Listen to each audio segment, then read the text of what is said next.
Welcome to I Said What I Said. I'm Brad Wakai. That's Tyson. Gentri, we're chugging along, baby. We keep on rolling here. March Madness is around the corner. We got the conference tournaments first. ACC's already off. Big 12's already off. All that good stuff. So if you missed those previews, our teams are probably still in it. Let's just say this about who we think can actually win. Just did the Big East. We'll do the SEC next. But this is the Big Ten. This is an interesting one. To me, Tyson, this is the one that I think is the most wide open. The conference that I have the most teams that I actually think can win the conference tournament. So I'm curious to get into it with you. Here are my five: Michigan State, Maryland, UCLA, Purdue, and Illinois. Who are your teams? I have Michigan State, Maryland, and Illinois, and then Wisconsin with the question mark. That's kind of where the Big Ten to me is like when I was looking through this, it's like, okay, so pick which issue you don't care about the most, because we were just running through it in our right before we started, and some of these teams don't have depth. Some of these teams you don't travel. Some of these teams barely posted winning records in league play. It's wide open. Some of them can't shoot. That's the issue, man. That's why I do think there are a lot of teams we can look at in this conference and be like, okay, let's figure out who we think can actually win this thing. Who do you want to start with? Because we are simpatico in a little bit. We got some questions on some others. Well, we can start at the top, probably with Michigan State. I think that's the most straightforward team. They're the best team in the conference, and so that's why we think they can win the conference tournament. Yeah, 8th in adjusted offense, 1st in adjusted defense, Tyson. Like you said, the shooting thing does scare me a bit. They can't shoot, brother. But they are the best team, and it's Izzo in March. It's Izzo and Izzo, right? It's January, February, Izzo, April. So that's kind of where we're looking at things for the Spartans, and 36 overall, 6 overall, and adjusted offense and adjusted defense. I think that bodes well for them to make a March Madness run. And of course, you have Izzo. But yeah, I mean, it's pretty simple. They are the best team in the Big Ten in the regular season. That's why we think we can win now, or we think they can win. Now, everything changes in tournament setting. We know that, especially in the Big Ten. We've seen it, and we'll pull up the bracket here in a little bit. What do you think about Maryland, though? You included them on yours. Anything to give you pause there? Yeah, I mean, it's just the same thing with a lot of these teams. They're a little Jekyll and Hyde as well. They've got some issues. I think that if that's what's so hard about some of these conference tournaments, Maryland might show up and shoot, well enough to knock off anybody and play good enough defense to win this whole thing, or they might end up losing in the first round by 10 points.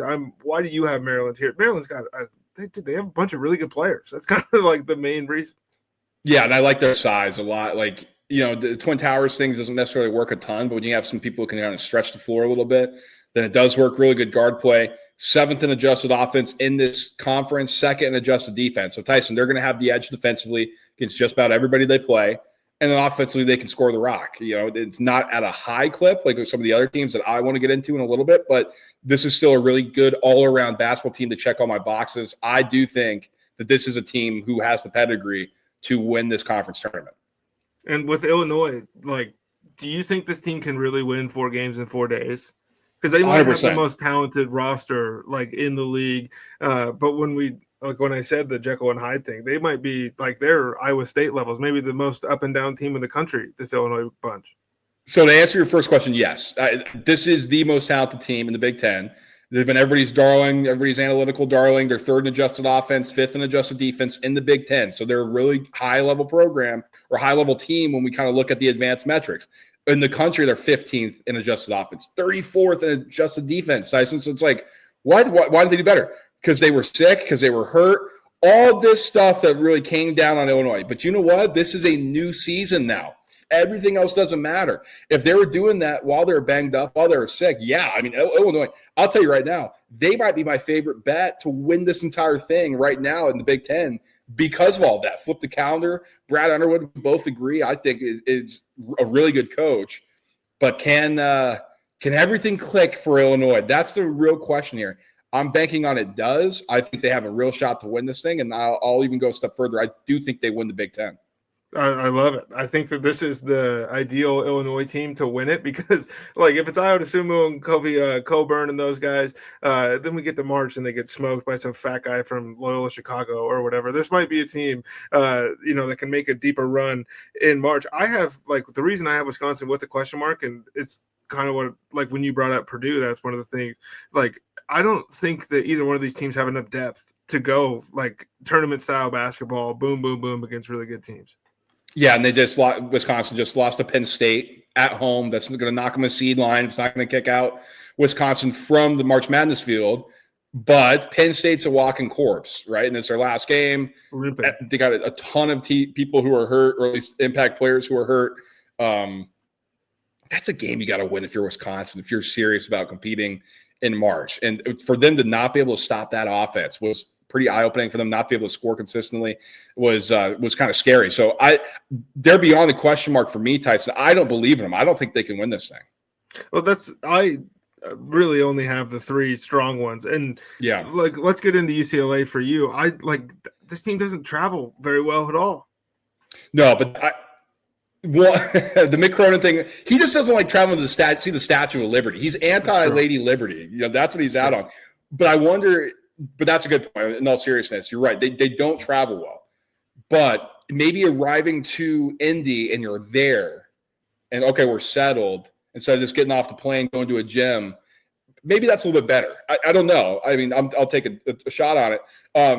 Because they had to go to Vegas. We're in the Pac-12, right? Like that was kind of their thing. So it's like there's no temptation in Vegas. And then you go to Indy.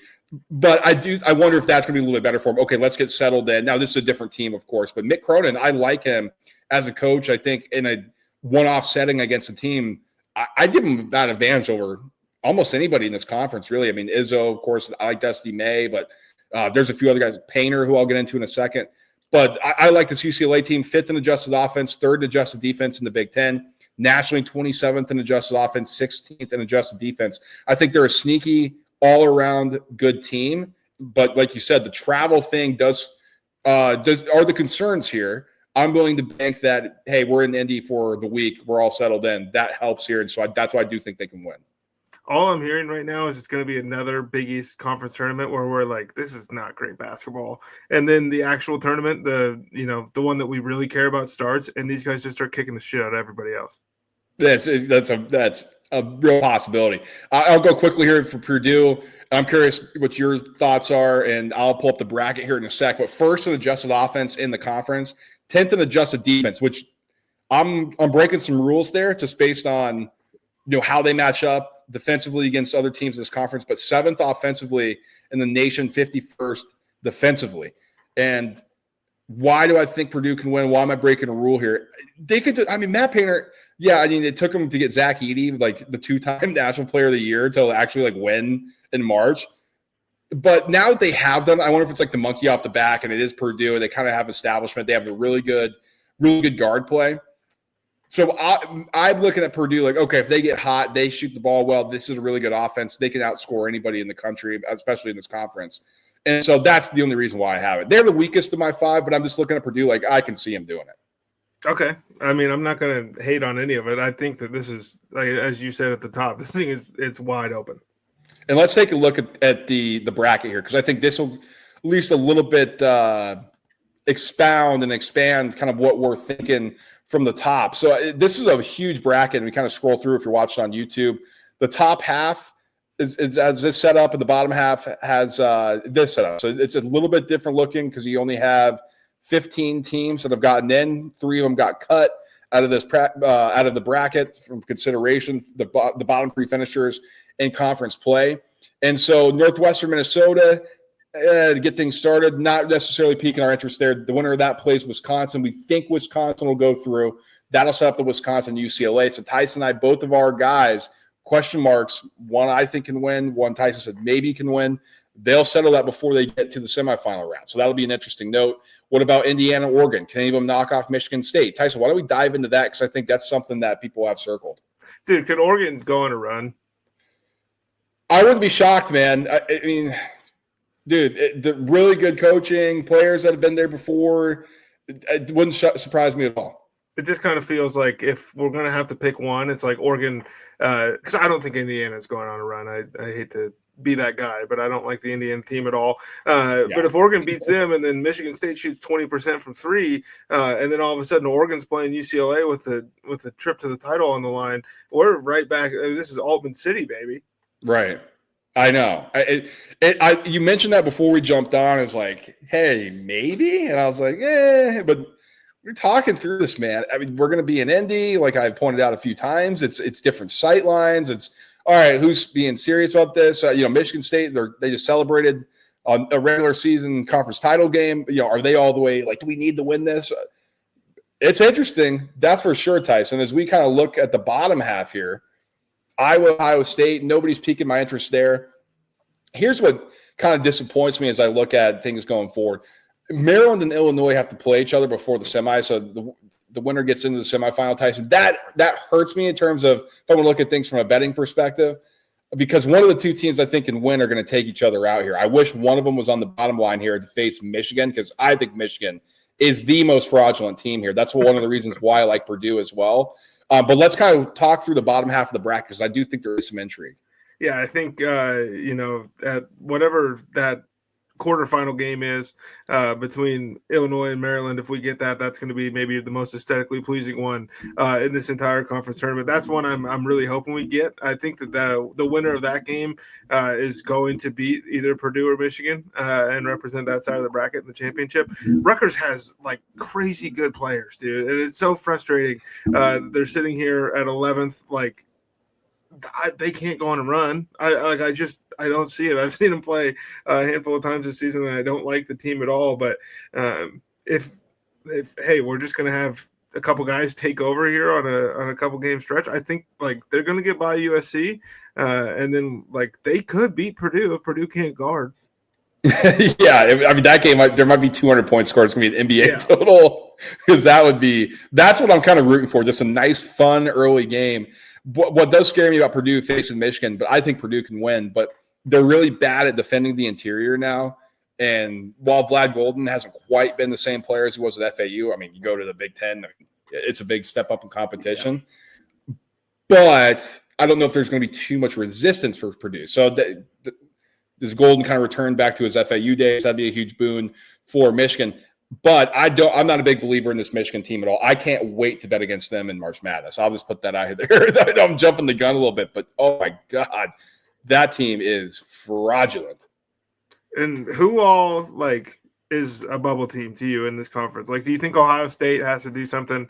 Can Ohio State live with just losing to Illinois? I think Ohio State shouldn't be in the tournament. I don't think so either, but I'm seeing them everywhere. I know. I feel like sometimes the bracketologists, they do a little bit more of the power schools early, and maybe they'll kind of pare it back. But they just lost. They blew a lead to Indiana. I know it was on the road, but that's not a good loss. I don't know. Sucks, it's just not impressive. I know. I want Nebraska in. Give me Raleigh Wooster in the NCAA tournament. Like that's what we need. Go Grizz, go Missoula. But I don't think they're getting in either. I don't think Indiana if they lose to Oregon, I don't think so. It's gonna be tough. I mean, a lot of them are on the bubble. I think they need to have big weeks. Like Indiana can't lose to Oregon. I agree with you. If you beat Oregon, and you compete against Michigan State. I mean, who knows? They beat them. Remember when Izzo was going for breaking the record, and they beat them. Can they do that again here? We'll see. But this will be an interesting week, because I think there are a lot of teams, like you said, on the bubble who need to win. That's something to note here. But Tyson and I still only believe there are really about four teams. Tyson really three who can win this thing. Michigan State, Maryland, and Illinois, who we have. I think Illinois is going to win it. They're my pick. They just got to get past my other pick, Maryland, maybe UCLA that I have, and then Purdue if they could shoot the lights up. But other than that, that's when we kind of pared it down. We're going to have egg on our face because this tournament is so crazy and huge. Oh, I mean, we're not going to look as dumb for the Big Ten as we will in the SEC, and that's the next one that we have coming up. But this felt like I don't know how many teams I'm allowed to jam and who can win a conference tournament. Whatever rules we had were broken for the SEC. Yeah, the SEC is going to be nuts. Go check this one out next. Then we'll close out all of our conference previews. If you're still like, all right, I want to get on the ACC, I want to get on the Big East. We did that before. Go check us out. Make sure you stay subscribed so don't miss anything we got going forward, and we'll talk to you for the SEC preview. Peace.